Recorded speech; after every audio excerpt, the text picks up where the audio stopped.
In this guide, I'm going to show you guys how to delete liked videos on YouTube.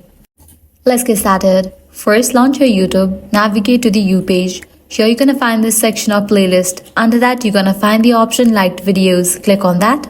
Now, over here, you're going to find all the videos that you have liked. From here, you are able to remove a single video. For that, you will need to swipe to the left. You're going to get this delete icon. Click on that.